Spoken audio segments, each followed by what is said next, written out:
Hi, my name is Wally Tamobi. I'm 27 years old, and if you're like me, you have sickle cell disease and deal with the same things that I do on a day-to-day basis. The purpose of this course is to assist teens with sickle cell disease to successfully transition to an adult medical home and gain knowledge about the disease and self-care management skills. Sickle cell disease is a blood disorder that affects the red blood cells. The main purpose of red blood cells is to deliver oxygen to the body. Hemoglobin is a protein that delivers oxygen to the body. People with sickle cell disease have red blood cells that have a lot of hemoglobin S. This is an abnormal type of hemoglobin that causes normal blood cells to become sickle-shaped. Normal red blood cells are shaped like discs and are flexible and flow freely through the blood vessels. Sickled red blood cells are shaped like bananas and are sticky, stiff, and rigid. What is the difference between a normal red blood cell and a sickle cell? They clog the body's blood vessels and prevent less blood to reach that part of the body. Tissues that do not receive enough normal blood flow can become damaged. This is what causes some of the complications associated with sickle cell disease. Sickle cell disease developed many years ago in many different areas across the world where people were sick with malaria.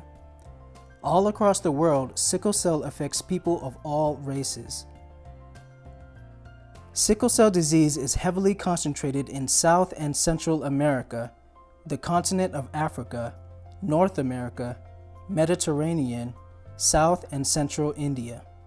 Sickle cell disease affects at least 100,000 people in the United States and more than 1 million worldwide. People inherit sickle cell disease like hair or eye color. Each person has 2 hemoglobin genes. One gene is from the mother and the other gene is from the father. A person with sickle cell disease inherits one hemoglobin S from one parent and the other abnormal hemoglobin from the other parent.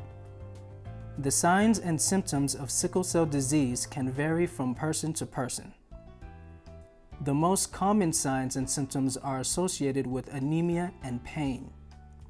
Symptoms related to anemia include fatigue, shortness of breath, dizziness, headaches, cold hands or feet, pale skin or yellowing of the skin and eyes called jaundice. Pain can occur anywhere in the body such as the arms, abdomen, chest, back, and legs.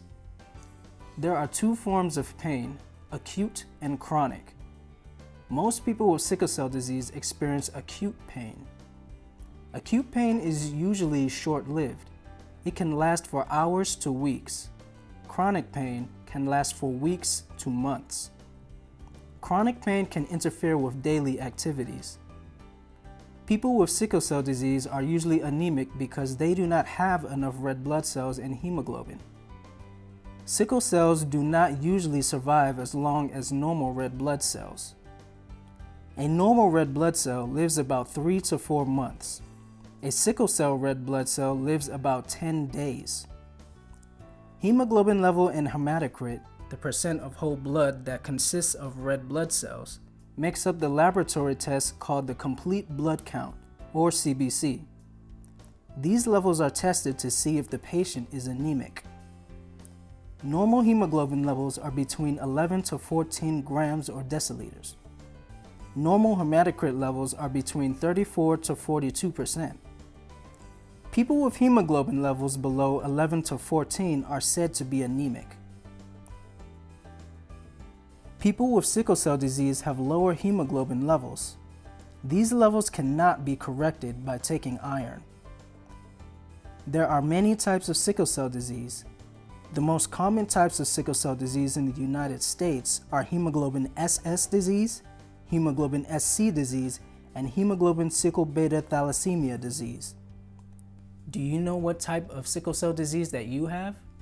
The different types of sickle cell disease will be discussed in more details in a different module.